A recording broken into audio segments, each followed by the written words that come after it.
suis Carole Xavier, je suis médecin spécialiste en anatomie pathologique depuis 29 ans et j'exerce depuis 10 ans au CIS de l'Outaouais. J'ai décidé de prendre la parole aujourd'hui pour dénoncer l'absence de débat public et les dommages collatéraux des mesures anti-Covid. Je ne suis pas vaccinée et je ne désire pas l'être parce que je n'arrive pas à me convaincre ni de la nécessité de la vaccination à 100% de la population, ni de l'efficacité de cette vaccination généralisée, et non plus de l'innocuité des vaccins à ARN messager sur le long terme. Depuis le début de la pandémie, beaucoup parlent de science ou se revendiquent comme étant la science, mais aucun débat scientifique n'est organisé.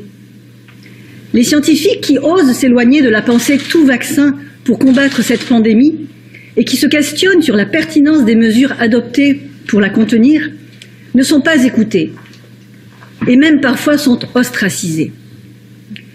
La situation que nous vivons met en péril bien plus que la vie de quelques milliers de soignants qui refusent la vaccination. Elle va exacerber la fragilisation de notre système de santé tout entier.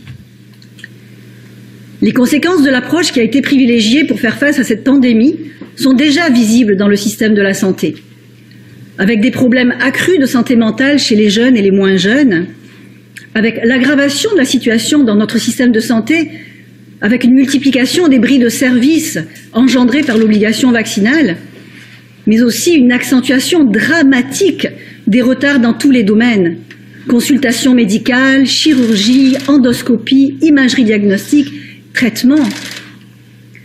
Mais ne nous leurrons pas.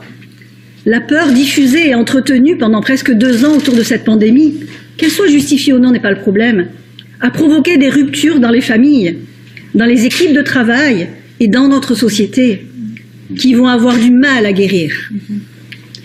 Je crois que seul un vrai débat scientifique permettrait de prendre les meilleures décisions possibles pour l'avenir du peuple québécois.